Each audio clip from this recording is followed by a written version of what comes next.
Hi guys! Alam niyo ba meron akong gustong-gustong bilhin, kaya lang wala pa akong budget, so pinag-ipunan ko talaga siya. Kasi medyo pricey yung bagay na ito. So ayan na, ito na ipapakita ko na sa inyo.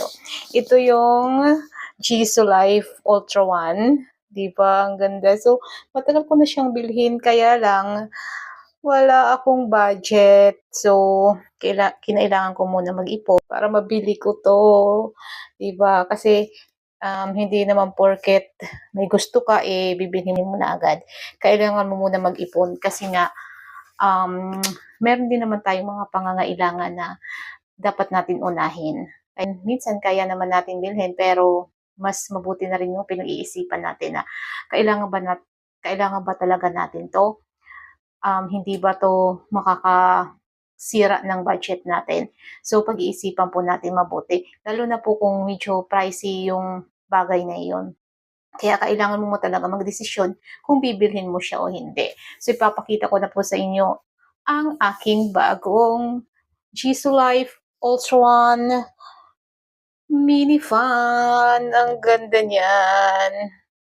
Tingnan natin guys kung gaano kalakas itong Jisoo Life Ultra One nito. Tapos itutudo natin. Tingnan natin ha. Yan. Grabe guys. Tingnan mo naman. Sakit sa mata, grabe. Nako. Oh, lalaka ka pala. Tingnan mo.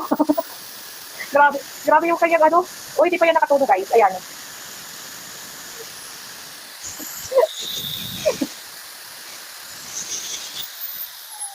Sakit sa mata. Grabe. Grabe guys. Yung nakita nyo kanina, hindi pa yun naka-full.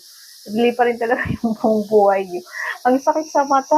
So, napakaganda nito. Kasi alam naman natin na dito sa Pilipinas, grabe yung init. So, perfect to.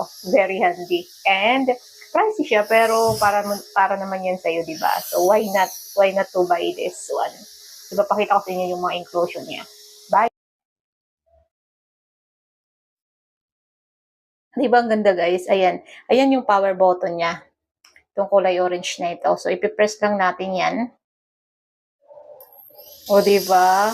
100% battery pa siya. Tapos, kung gusto mo naman lakasan yung kanyang hangin, ito lang po ang iyong pipindutin.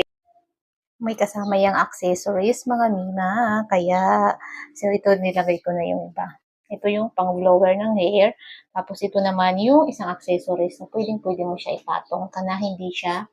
Ito yung isa na ilalagay mo lang sa ilalim na yung portable fan para ipatong mo sa mesa para